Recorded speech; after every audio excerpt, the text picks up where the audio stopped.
ನಮಸ್ತೆ, ಸ್ವಾಗತ, ಸುಸ್ವಾಗತ. ಇದು ಬೇಬಿ ಕಿಚನ್ ಡೈರೀಸ್. ನಾನು ವಿಜಯಲಕ್ಷ್ಮಿ ಬೆಡಗೇರಿ. ನಾನಿವತ್ತು ಪೂರಿ ಹಸಿ ಬಟಾಣಿದು ಸಾಗು ಮಾಡೋದು ಹೇಗೆ ಅಂತ ತೋರಿಸ್ತಾ ಇದ್ದೀನಿ. ಬನ್ನಿ ನೋಡೋಣ. ನಾನಿಲ್ಲಿ 2 ಬಟ್ಲು ಮೈದಾ ಹಿಟ್ಟು ತೊಗೊಂಡಿದ್ದೀನಿ. ನೀವು ಗೋಧಿ ಹಿಟ್ಟು ಕೂಡ ತೊಗೋಬೋದು. ಅದು ಮುಂದೆ ಹೇಗೆ ಅಂತ ಹೇಳ್ತೀನಿ. ಇವಾಗ ಇಲ್ಲಿ ಅರ್ಧ ಬಟ್ಲಿಗಿಂತ ಜಾಸ್ತಿ ಅಕ್ಕಿ ಹಿಟ್ಟು ತೊಗೊಂಡಿದ್ದೀನಿ. ಆಮೇಲೆ 1/4 ಬಟ್ಲಷ್ಟು ಬಾಂಬೆ ರವೆ ತೊಗೊಂಡಿದ್ದೀನಿ. ಈ ಮೂರನ್ನು ತಗೊಂಡು ನಾನು ಪೂರಿ ಮಾಡ್ತಾ ಇರೋದು. 2 ಬಟ್ಲಷ್ಟು ಮೈದಾ ಹಿಟ್ಟು, ಅರ್ಧ ಬಟ್ಲಷ್ಟು ಹಸಿಬೇಳೆ ಹಿಟ್ಟು ಮತ್ತು 1/4 ಬಟ್ಲಷ್ಟು ನಾನಿಲ್ಲಿ ಬಾಂಬೆ ರವೆ ತೊಗೊಂಡಿದ್ದೀನಿ. ತಗೊಂಡು ಮೂರನ್ನು ಫಸ್ಟು ಒಂದು ಸತಿ ಡ್ರೈ ಮಿಕ್ಸ್ ಮಾಡಿಕೊಂಡು ಸ್ವಲ್ಪ ಎಣ್ಣೆ ಹಾಕ್ಕೋಬೇಕು. ಎಣ್ಣೆ ಹಾಕ್ಕೊಂಡು ಅದಕ್ಕೆ ಸ್ವಲ್ಪ ಉಪ್ಪು ಹಾಕ್ಕೊಂಡಿದ್ದೀನಿ ಅಷ್ಟೇ. ಇದನ್ನು ನಾನು ಇದು ಉಪ್ಪು ಎಣ್ಣೆ ಎಲ್ಲ ಹಾಕಿದ್ಮೇಲೂ ಮತ್ತೆ ಒಂದು ಸತಿ ಡ್ರೈ ಮಿಕ್ಸ್ ಮಾಡ್ಕೋಬೇಕು. ಡ್ರೈ ಮಿಕ್ಸ್ ಮಾಡಿಕೊಂಡು ಸ್ವಲ್ಪ ನೀರು ಹಾಕ್ಕೊಂಡು ಕಲಿಸ್ಕೋಬೇಕಾಗುತ್ತೆ. ನಾವು ಇದನ್ನೇ ಕೆಲವರು ಮೈದಾ ಹಿಟ್ಟಿನಲ್ಲ ಅನ್ನೋರು ಗೋಧಿ ಹಿಟ್ಟಲ್ಲೂ ಮಾಡ್ಬೋದು. ಆದರೆ ನಾವು ರೆಸ್ಟ್ ಮಾಡೋಕ್ಕೆ ಹಿಟ್ಟು ಬಿಡಬೇಡ್ದು. ಈಗ ಕಲಸಿದ ತಕ್ಷಣವೇ ಒಂದು ಅಬ್ಬಬ್ಬ ಅಂದರೆ 1 ನಿಮಿಷ 2 ನಿಮಿಷ ಅಷ್ಟೇ ಬಿಡಬೇಕು.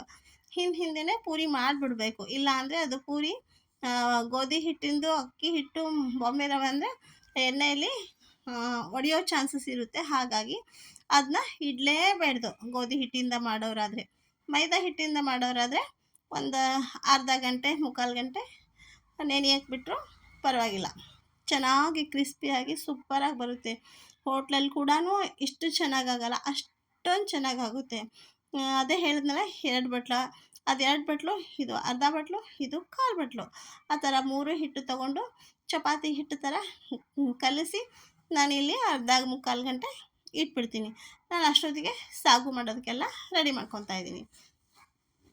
1 ಕ್ಯಾಪ್ಸಿಕಮ್ ತೊಗೊಂಡಿದ್ದೀನಿ, 1 ಕ್ಯಾರೆಟ್ ತೊಗೊಂಡಿದ್ದೀನಿ, ಒಂದು 6ರಿಂದ 7 ಬೀನ್ಸು, 1 ಆಲೂಗಡ್ಡೆ, ಒಂದು 4ರಿಂದ 5 ಹಸಿಮೆಣ್ಸಿನ್ಕಾಯಿ. ನೀವು ಜಾಸ್ತಿ ಬೇಕು ಅನ್ನೋರು ಜಾಸ್ತಿ ಕೂಡ ಮೆಣಸಿನ್ಕಾಯಿ ತೊಗೋಬೋದು. ಇಲ್ಲಿ ನಾನು ಒಂದು ಅರ್ಧ kg ಬಟಾಣಿ ಕಾಳು ಸುಲಿದು ತೊಗೊಂಡಿರೋದು. ಸೊ ಅದು ಮುಳುಗೋಷ್ಟು ಮಾತ್ರ ನೀರು ಹಾಕ್ಕೊಂಡಿರೋದು. ಮೇಲೆ ಬರೋ ಥರ ಜಾಸ್ತಿ ಹಾಕ್ಕೊಂಡಿಲ್ಲ. ಮುಳುಗೋಷ್ಟು ಮಾತ್ರ ನೀರು ಹಾಕ್ಕೊಂಡು ಒಂದು 2 ವಿಸಲ್ ಮಾಡ್ಕೊಬಿಡೋಣ. ಇದು ರೆಡಿ ಆಗಬೇಕು ಇವಾಗಿದು. ಇದು 2 ವಿಸಲ್ ಆದರೆ ನಮ್ಮದು ಸಾಗುಗೆ ಇದೆಲ್ಲ ಚೆನ್ನಾಗಿ ಬೆಂದ್ಕೊಳ್ಳುತ್ತೆ. ಅಷ್ಟೊತ್ತಿಗೆ ನಾವು ಅದಕ್ಕೆ ಮಸಾಲೆ ರೆಡಿ ಮಾಡ್ಕೊಬಿಡೋಣ. ಮಸಾಲೆಗೂ ಅಷ್ಟೇ ಜಾಸ್ತಿ ಏನು ಐಟಮ್ಸ್ ಇಲ್ಲ. 1 ಈರುಳ್ಳಿ, ಒಂದು ಅರ್ಧ ಹೋಳು ಕೊಬ್ಬರಿ, 2 ಟೊಮೆಟೊ, ಹಸಿಮೆಣ್ಸಿನ್ಕಾಯಿ, ಕೊತ್ತಂಬರಿ ಸೊಪ್ಪು, ಆಮೇಲೆ ಸ್ವಲ್ಪ ಜೀರಿಗೆ, ಇಷ್ಟು ಹಾಕ್ಕೋಬೇಕಾಗುತ್ತೆ. ಶುಂಠಿನೂ ಕೂಡ, ಶುಂಠಿ, ಬೆಳ್ಳುಳ್ಳಿ, ಹಸಿಮೆಣ್ಸಿನ್ಕಾಯಿ, ಈರುಳ್ಳಿ, ಜೀರಿಗೆ, ಕೊಬ್ಬರಿ, ಟೊಮೆಟೊ ಇಷ್ಟನ್ನು ಹಾಕ್ಕೊಂಡು ನಾವೇನು ಮಾಡೋಣ, ನುಣ್ಣಗೆ ಪೇಸ್ಟ್ ಮಾಡ್ಕೊಳ್ಳೋಣ.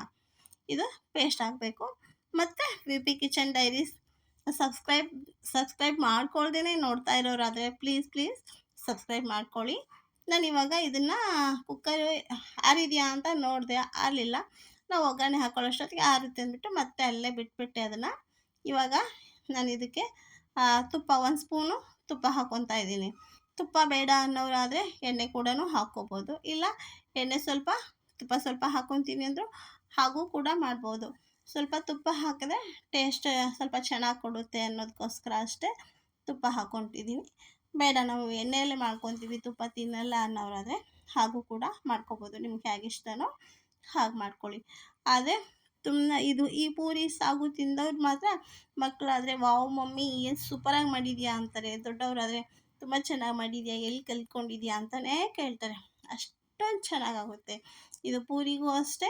ಅದು 3 ಅಳತೆದು ಹಿಟ್ಟು ಹಾಕಿ ನೀವು ಪೂರಿ ಮಾಡಿದ್ದೆ ಆದರೆ ನಿಜವಾಗ್ಲೂ ಸಖತ್ತಾಗಿ ಕ್ರಿಸ್ಪ್ ಆಗುತ್ತೆ ಮತ್ತು ಉಬ್ಬಿನೇ ಬರುತ್ತೆ. ಯಾವುದು ಅಪಚಿ ಆಗೋದೇ ಇಲ್ಲ, ಅಷ್ಟು ಚೆನ್ನಾಗಾಗುತ್ತೆ. ಇವಾಗಿದು ಸಾಗು. ನಾನೊಂದು ಸ್ವಲ್ಪ ತುಪ್ಪ ಹಾಕ್ಕೊಂಡಿದ್ದೆ, ಸಾಸಿವೆ, ಜೀರಿಗೆ, ಒಂದು 4 ಲವಂಗ, 1 ಏಲಕ್ಕಿ, ಒಂದೇ ಒಂದು ಪಲಾವ್ ಎಲೆ, ಇಷ್ಟು ಹಾಕ್ಕೊಂಡು ಸ್ವಲ್ಪ ಒಗ್ಗರಣೆ ಮಾಡ್ಕೊಂಡಿರೋದಿದು. ಸಿಂಪಲ್ಲಾಗಿ ಇಷ್ಟು ಪುಟ್ಟದಾಗಿ ಒಗ್ಗರಣೆ ಮಾಡಿಕೊಂಡು ನಾವೇನು ಕುಕ್ಕರಲ್ಲಿ ಬೇಯಿಸಿ ಎಲ್ಲ, ಅದು ಕುಕ್ಕರು ಕೂಡ ಆರಿಬಿಟ್ಟಿದೆ. ಮತ್ತು ಮಸಾಲೆನೂ ಅಷ್ಟೇ ಅದೆಲ್ಲ ರುಬ್ಬಿ ರೆಡಿಯಾಗಿದೆ. ಹಾಗಾಗಿ ನಾನಿವಾಗ ಇದಕ್ಕೆ ರುಬ್ಬಿರೋ ಮಸಾಲೆ ಹಾಕ್ತಾಯಿದ್ದೀನಿ. ನೀವಿಲ್ಲಿ ಹಸಿ ಬಟಾಣಿ ಬೇಡ ಅಂದರೆ ಒಣಗಿರೋ ಬಟಾಣಿ ಕಾಳು ಕೂಡ ಮಾಡ್ಕೋಬೋದು. ಇವಾಗ ಹಸಿ ಬಟಾಣಿದು ಸೀಸನ್ ಇದೆ ಅಲ್ವಾ, ಅದಕ್ಕೋಸ್ಕರ ನಾನು ಹಸಿ ಬಟಾಣಿ ಹಾಕಿರೋದು. ಬೇಡ ಅಂದರೆ ನೀವು ಬಟಾಣಿ ಕಾಳನ್ನ ರಾತ್ರಿ ನೆನೆಸಿ ಬೆಳಗ್ಗೆ ಕುಕ್ಕರಲ್ಲಿ ವಿಸಲ್ ಮಾಡಿಸಿ ಕೂಡ ಮಾಡ್ಕೋಬೋದು. ಇವಾಗ ಹಸಿ ಬಟಾಣಿ ಸೀಸನು, ಅದಕ್ಕಿಂತ ಇದು ಚೆನ್ನಾಗಾಗುತ್ತೆ, ಅದಕ್ಕೋಸ್ಕರ ನಾನು ಹಸಿ ಬಟಾಣಿ ಹಾಕಿರೋದಷ್ಟೇ. ನೋಡಿ ಇವಾಗ ಇದು ರುಬ್ಬಿರೋ ಮಸಾಲೆ ಎಲ್ಲ ಹಾಕ್ಕೊಂಡಿದ್ದೀವಿ. ಇದು ಒಂದೇ ಒಂದು ಸತಿ ಕುದಿಬೇಕು ಅಷ್ಟೇ. ಅದೆಲ್ಲ ಹಾಕ್ಕೊಂಡ್ಮೇಲೆ ಸ್ವಲ್ಪ ಅರಿಶಿನ ಪೌಡ್ರ್ ಹಾಕ್ಕೊಂಡಿದ್ವಿ, ಸ್ವಲ್ಪ ಮಸಾಲೆ ಪೌಡ್ರು, ಬೇಕಿದ್ದರೆ ಮಸಾಲೆ ಪೌಡ್ರ್ ಹಾಕ್ಕೋಬೋದು, ಬೇಡ ಅಂದರೆ ಹಾಕೋದು ಏನು ಬೇಕಾಗಿಲ್ಲ, ಸ್ಕಿಪ್ ಕೂಡ ಮಾಡ್ಕೋಬೋದು. ಅದು ಇದೇ ಎಲ್ಲ ಶುಂಠಿ ಬೆಳ್ಳುಳ್ಳಿ ಜೀರಿಗೆ ಎಲ್ಲ ಹಾಕಿರ್ತೀವಲ್ವ, ಅದೇ ಚೆನ್ನಾಗಿ ಆಗಿರುತ್ತೆ, ಅಷ್ಟೇ ಸಾಕಾಗುತ್ತೆ. ಆದರೆ ಮಸಾಲೆ ಪೌಡ್ರ್ ಹಾಕೋದ್ರಿಂದ ಇನ್ನೂ ಸ್ವಲ್ಪ ಚೆನ್ನಾಗಾಗುತ್ತೆ ಅನ್ನೋದಕ್ಕೋಸ್ಕರ ಸ್ವಲ್ಪ ಮಸಾಲೆ ಪೌಡ್ರ್ ಹಾಕ್ಕೊಂಡು ಒಂದು ಸತಿ ಕುದ್ಬಿಟ್ರೆ ಸಾಕಿದೆ ನೀಟಾಗಿ.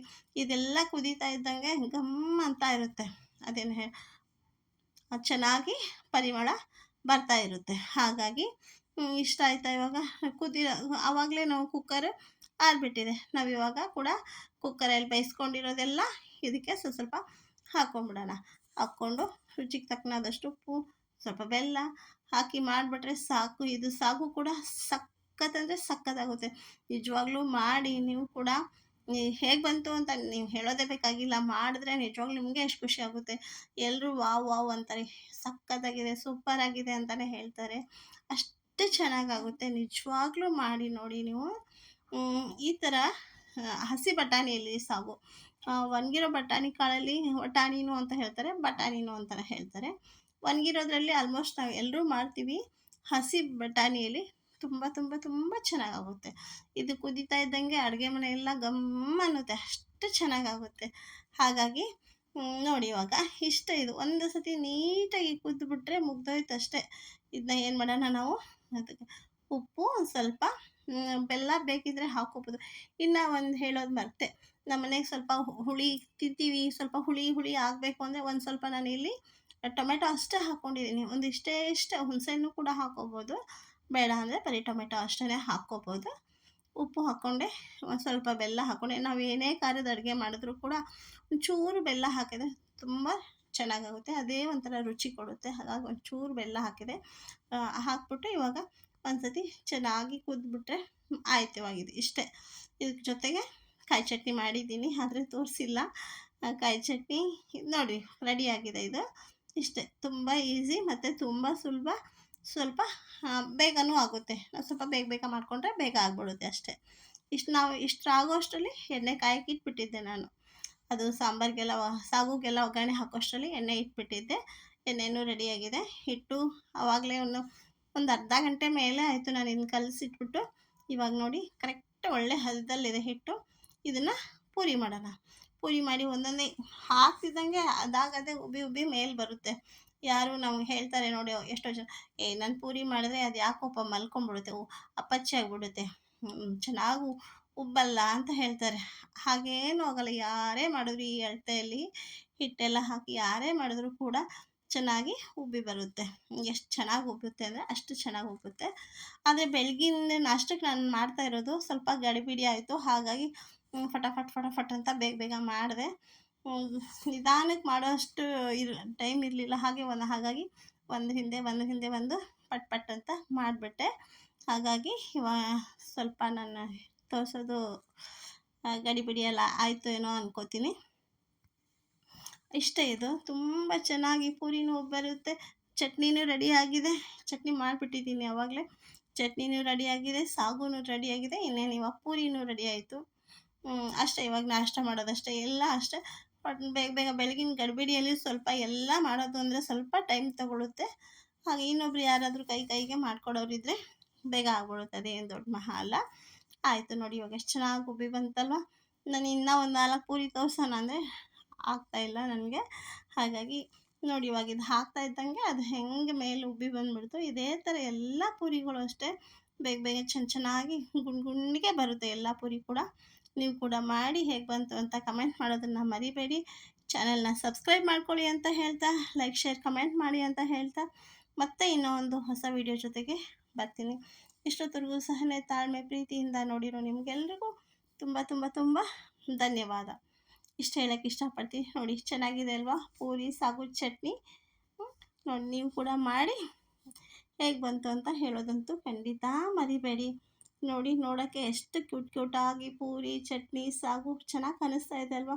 ಹಾಗೆ ಕೂಡ ಟೇಸ್ಟಿ ಕೂಡ ಆಗಿದೆ. ತುಂಬ ಸೂಪರಾಗಿ ಬರುತ್ತೆ.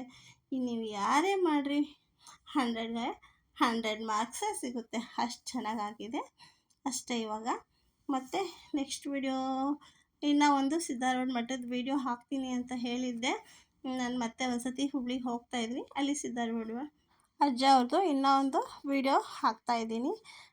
ಮರೀದೇನೆ ಅದನ್ನು ಕೂಡ ನೋಡಿ ಅಂತ ಹೇಳ್ತಾ ನಮಸ್ತೆ, ಧನ್ಯವಾದ.